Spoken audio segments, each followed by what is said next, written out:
ஓம் சாய்நாதனே போற்றி. வாழ்க வையகம், வாழ்க வளமுடன். அனைத்து உறவுகளுக்கும் இனிய வணக்கம். 60 தமிழ் ஆண்டுகளில் இப்போது பிறக்க இருப்பது குரோதி வருடம்.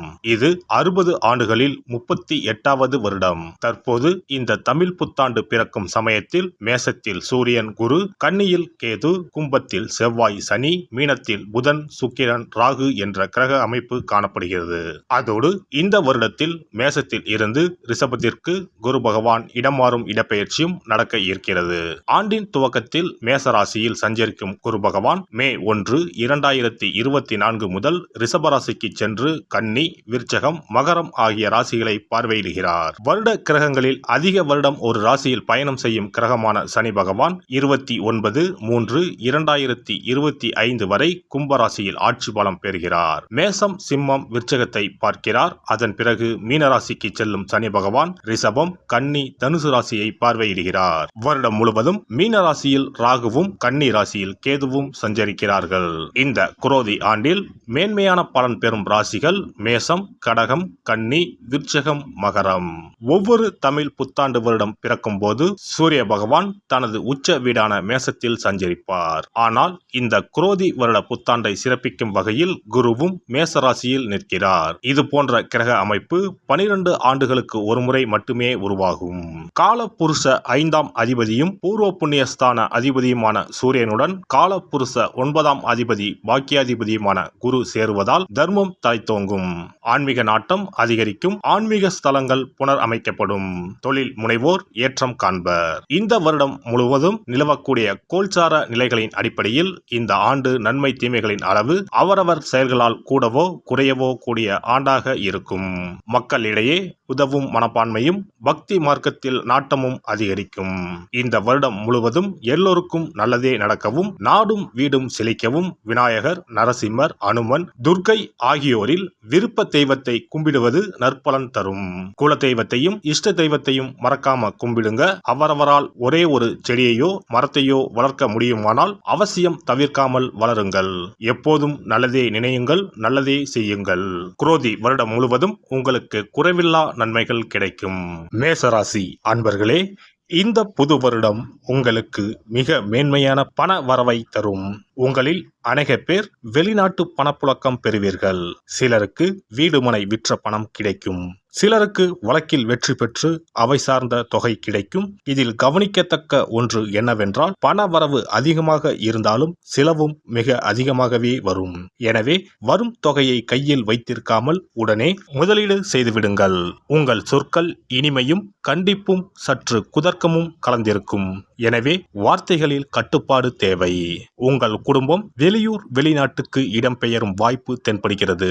நிறைய நிரந்தர வைப்பு தொகை முதலீடு உண்டு. பிறரிடம் பேசும்போது சண்டையிடும் தோணியில் பேசுவதை தவிருங்கள். உங்கள் சகோதரனால் நிறைய வேண்டாத செலவுகள் உண்டாகும். யாரிடமாவது சண்டையிட்டு வீண் தண்டம் அள வேண்டியிருக்கும். அல்லது வேலைக்கு போகிறேன் என டெபாசிட் பணம் கட்டி ஏமாந்து போகக்கூடும்.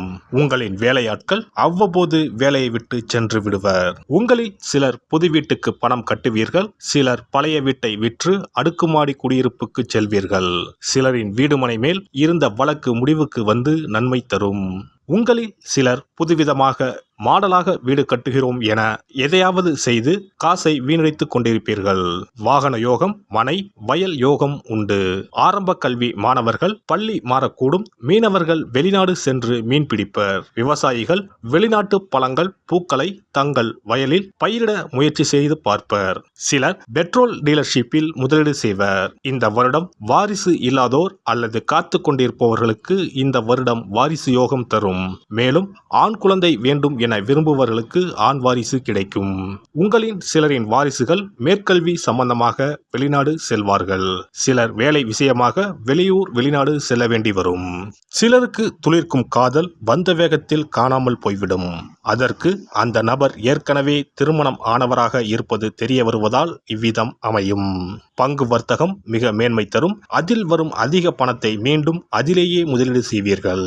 கலைஞர்கள் மிக மேன்மையும் புகழும் பெறுவர். வெளிநாட்டிலும் இவர்களது புகழ் ஓங்கும். இவர்களில் சிலர் ஆன்மீக மேன்மைக்கும் அரசு வளர்ச்சிக்கும் நன்கு செலவழிப்பர். அல்லது ₹1 செலவழித்துவிட்டு ₹9 கொடுத்ததாக விளம்பரம் செய்து கொள்வர். ஆரோக்கிய மேம்பாட்டுக்காக நடக்க ஆரம்பித்து விடுவீர்கள். இந்த வருடம் அடிக்கடி அனைத்தையும் மறக்க நேரிடும் அல்லது ரொம்ப சந்தேகப்படுவீர்கள். சிலருக்கு பாதத்தில் நரம்பு சுருட்டிக்கொள்ளும். சிலர் நடப்பதற்கு சற்று சிரமம் இருப்பதாக உணர்வீர்கள். கழுத்தில் நீர் கோர்த்து வீங்கியது போல் இருக்கும். அடிக்கடி வாயு பிரியும் அவஸ்தை ஏற்படும். இந்த வருடம் வேலை தேடுவோர் ஒரு சிலருக்கு அரசு பணி கிடைக்கும். அதிலும் ஆசிரியர் பணியில் அரசு பணி வாய்ப்பு உண்டு. வேறு சிலருக்கு ஒரு தடை தாமதத்துக்கு பிறகு வெளியூர் வெளிநாட்டு பணி கிடைக்கும். வேலை கிடைக்க பண செலவு செய்ய வேண்டியிருக்கும். இப்போது உங்கள் மீதுள்ள வழக்குகளில் நிச்சயம் வெற்றி கிடைக்கும். வெற்றியின் பயன் சற்று ஊசலாட்டத்திற்கு பின் கைக்கு கிடைக்கும். இந்த புது வருடத்தில் திருமணம் ஆகாதவர்களுக்கு கண்டிப்பாக கல்யாணம் நடந்துவிடும். திருமணத்தில் கட்டுக்கடங்காத செலவுகள் உண்டு. சிலருக்கு வெளியூர் வெளிநாட்டு வரன்கள் அமையும். வியாபாரம் சம்பந்தமாக வெகு பயணம் வரும். சிலர் புதிதாக வணிகத்தில் முதலீடு செய்வார்கள். சிலர் சினிமா விநியோகஸ்தராக மாறுவார்கள். எந்த வியாபாரம் ஆரம்பித்தாலும் அதில் அலைச்சல் அதிகமாகத்தான் இருக்கும். ஒவ்வொரு வருடமும் ஏதோ ஒரு வித துன்பம் வரத்தான் செய்யும். எனினும் மேசராசினரை பொறுத்தவரை வரும் துன்பங்களும் இடையூறுகளும் நீர்க்குமிழி போல் காணாமல் போய்விடும். உங்கள் தொழிலில் அரசியல்வாதிகள் மூலம் பெரும் சங்கடம் ஏற்பட இருந்து அது இன்னொரு அரசியல் பிரமுகரால் நீங்கிவிடும். இந்த வருடம் யோகம் எங்குள்ளது என தேட வேண்டாம். அது உங்கள் கையில் உங்களிடமே உள்ளது. உங்களில் அநேக பேருக்கு பூர்வீகம் சம்பந்தமான ஒரு அதிர்ஷ்ட நிகழ்வு நிகழப்போகிறது. வாரிசுகள் உங்களுக்கு ஒரு யோக விஷயத்தை கொடுப்பர். சிலர் வெளிநாடு அல்லது தந்தை சார்ந்து நல்மகிழ்வு பெறுவர். சிலரின் திருமணம் ஒரு வாழ்வின் உயர்வை கை காட்டும்.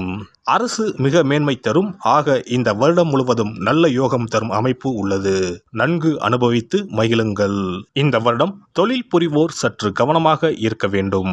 உங்கள் தொழிலின் மேன்மை செழிப்பை உணரும் சில அரசியல்வாதிகளும் சில பல ரவுடிகளும் எங்களுக்கும் பங்கு கொடுத்தால்தான் ஆட்சி என அடம் பிடிப்பர். இதனால் லாபத்தின் அளவு உங்களுக்கு குறைவாக கிடைக்கும் நிலை உருவாகும். எனவே இந்த வருடம் தொழில் நிலை சிறப்பை வெளியில் சொல்லாமல் இருப்பது நல்லது. இந்த வருடம் உங்கள் ராசிநாதனே லாபஸ்தானத்தில் நன்கு அமர்ந்துள்ளார். எனவே லாபத்திற்கு பஞ்சம் இல்லை. அது பாட்டுக்கு மடை திறந்த வெள்ளமாய் வரும். இதில் ஒரு விஷயம் என்னவென்றால் ஒரு லாபம் என்பது சும்மா ஒத்தையாக வராமல் ஒரு இம்சையை கூடவே கூட்டிக் கொண்டு வரும். மற்றும் நீங்கள் நினைக்கும் எண்ணங்கள் நன்கு நிறைவேறும். அதில் ஒரு கள்ளத்தனமும் கபடமும் நிறைந்திருக்கும். இந்த வருடம் மேசராசிக்காரர்கள் அரசியலில் பிரவேசம் செய்வார்கள். அரசியலில் அடிப்படை சூதும் வாதும் தானே. அது இவர்கள் கற்று தேர்ந்துவிட்டுத்தான் அரசியலில் என்ட்ரி கொடுப்பர். இந்த வருடம் இந்த அரசியல் வழியாக நிறைய ரகசிய பயணம், வெளியே தெரியாத பரிவர்த்தனைகள், அண்டர் கிரவுண்ட் வேலை என படு சுறுசுறுப்பாக இருப்பார்கள். இந்த வருடம் சுப விரயம், மகிழ்ச்சியான செலவுகள் நிறைய இருக்கும். வெளிநாட்டு பயணம், திருட்டுத்தனமான செலவுகள், ஜாலியான டூர், முன்பு வாங்கிய கடனை அடைக்கும் செலவு, நிறைய முதலீடு என செலவும் பயணமும் இருந்து கொண்டே இருக்கும். ஆக மொத்தம் மேசராசியினருக்கு இந்த குரோதி புது வருடம் மிக நன்மைகள் தரப்போகிறது. உங்கள் உயர்வை பொறுக்க முடியாமல் சில பல இடையூறுகள் வரும்தான். ஆனால் அதனை சமாளித்து விடலாம். செலவும் நிறைய இருக்கும். கொஞ்சம் கவனமாக இருங்கள். ஒரு முறை சூரியனார் கோவில் சென்று வணங்கி வாருங்கள். வீரபத்திரரை விளக்கேற்றி வணங்குவது நல்லது. மருதமலை முருகரை வழிபட நன்மைகள் நடைபெறும். சனி செவ்வாய் சேர்க்கை இருப்பதால் பைரவருக்கு செவ்வாய்க்கிழமையில் செவ்வரளிப்பூ, சாம்பார் சாதம் இவற்றோடு மண் அகல் விளக்கில் இலுப்பை எண்ணெய் ஊற்றி 27 மிளகை மூட்டை கட்டி சிகப்பு நிற திரையில் விளக்கேற்றி வணங்கவும். எல்லாம் வல்ல இறையருளால் நீங்களும் உங்கள் அன்பு குடும்பமும் உடல் நலம், நீலாயுள், நிறை செல்வம், உயர் புகழ், மெய்ஞானம் ஓங்கி வாழ்க வளமுடன். இந்த வீடியோ பதிவு உங்களுக்கு பிடித்திருந்தால் லைக் பண்ணுங்க, கமெண்ட் பண்ணுங்க, ஷேர் பண்ணுங்க. மறக்காம சப்ஸ்கிரைப் பண்ணுங்க. பக்கத்துல இருக்கிற பெல் பட்டனை கிளிக் பண்ணுங்க. நன்றி, வணக்கம். ஓம் நமச்சிவாய. சிவாய நம.